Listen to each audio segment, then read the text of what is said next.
Hello दोस्तों, welcome to excellence classes. दोस्तों, आज हम 30 क्वेश्चन बाल विकास एवं शिक्षा शास्त्र के सॉल्व करेंगे जो सीटेट के लिए काफ़ी महत्वपूर्ण है। प्लीज़ वीडियो को लाइक कीजिए, शेयर कीजिए और सब्सक्राइब कीजिए। दोस्तों, कम्युनिटी बॉक्स में जाकर आप अपने क्वेश्चन का आंसर भी दे सकते हैं। खालिस्तान में बच्चे मानसिक रूप से समस्याओं को हल कर सकते हैं, लेकिन समस्या को स्वयं सामग्री से संबंधित होना चाहिए, ना कि प्रतीकों से। तो इसका आंसर है बी, मूर्त संक्रियात्मक अवस्था। दूसरा क्वेश्चन, लॉरेंस कोहलबर्ग के नैतिक विकास सिद्धांत का प्रथम स्तर पूर्ण रूढ़िगत नैतिकता का स्तर की अवस्था है। बी, साधनात्मक सापेक्षवादी उन्मुखता। निम्नलिखित में से कौन सा कथन सामाजिक रचनात्मक दृष्टिकोण के अनुसार भाषा और विचार के बीच संबंध का सही वर्णन करता है? इसका आंसर है सी, भाषा और विचार के बीच संबंध द्विदिशात्मक होता है। चौथा क्वेश्चन, किसी बालक में आत्मरक्षा की उपलब्धि की आवश्यकता संबंधित है। बी, आंतरिक अभिप्रेरणा से। राष्ट्रीय शिक्षा नीति 2020 बहुभाषिता को कक्षा में पूंजी के रूप में देखती है। निम्नलिखित में से कौन सी शिक्षण पद्धति बच्चों में लोकतांत्रिक जीवन शैली को प्रोत्साहित कर सकती है? इसका आंसर है 1, सामाजिक अंतःक्रिया के द्वारा। छात्र को क्या और कितना पढ़ाया जाए, इस बात का निर्णय अध्यापक करता है। इस शिक्षा के किस सिद्धांत के अंतर्गत आता है? इसका आंसर है बी, चयन का सिद्धांत। आपके विचार में चिंतन शक्ति विकसित करने का क्या उपाय है? पहला, छात्रों को समस्या समाधान विधि से पढ़ाया, जिससे कि बच्चे अधिक जिज्ञासु होंगे। राष्ट्रीय शैक्षिक सर्वेक्षण के अनुसार बच्चों के विद्यालय छोड़ने का क्या कारण होता है?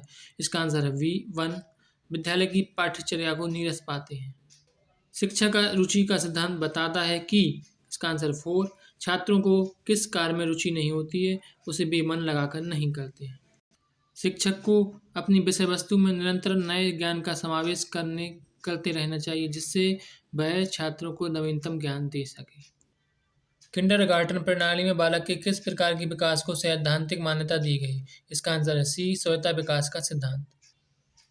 मोंटेसरी शिक्षा प्रणाली का बुनियादी ढांचा लागू होता है 2 से 6 वर्ष के आयु के बालकों पर। इसका आंसर है 1।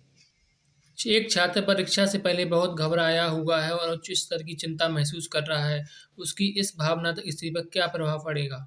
इसका आंसर है 4, यह परीक्षा में उसके प्रदर्शन को नकारात्मक रूप से प्रभावित करेगा। बच्चों का शारीरिक विकास एक व्यवस्थित और अनुक्रमिक तरीके से होता है, लेकिन अलग अलग बच्चों की विकास की गति अलग अलग होती है, लेकिन उसकी दिशा एक ही होती है। निबंधात्मक प्रश्नों के स्थान पर वस्तुनिष्ठ प्रश्न विद्यालय में क्यों पूछे जाते हैं? ज़्यादा प्रश्नों का उत्तर जानने के लिए। निम्नलिखित में से कौन से विकल्प में दिव्यांगता और संबंधित छात्रों के समावेशन हेतु यथोचित संयोजन रणनीति का सही युग्म है? इसका आंसर है सी, दृश्य हानि, पाठ को पढ़ने के लिए सॉफ्टवेयर प्रदान करना। निम्नलिखित में से कौन सा विकल्प विद्यार्थियों की सोच को सुसाध्य नहीं करता है? इसका आंसर है सी, निष्क्रिय सुनना। शिक्षा शास्त्रियों की मान्यता है कि शिक्षण में सर्वाधिक चुनौती निहित रहती है। इसका आंसर है बी, छात्रों के विकासात्मक विकास की देखभाल करना। लड़कियों को भाषा और कलाओं को अपनाने के लिए प्रोत्साहन करना और गणित विज्ञान को अपनाने के लिए लड़कों को और विज्ञान को हतोत्साहित करना, यह जेंडर भेदभाव होता है। पियाजे के सिद्धांत में संज्ञानात्मक प्रणाली के स्कीमाओं को पुनर्व्यवस्थित करना, उन्हें विभिन्न स्कीमाओं से जोड़ने का क्या कहा जाता है? संगठन। निम्नलिखित में से कौन सी प्रथा शिक्षा में समावेशन को बढ़ाती है? इसका आंसर है सी, विविधता का सम्मान। बच्चों की बुद्धिमत्ता का आकलन करने के लिए का प्रयोग करने के क्या मुख्य सरोकार हैं? इसका आंसर है 2, 1, 2, 3, 4, चारों पॉइंट सही है।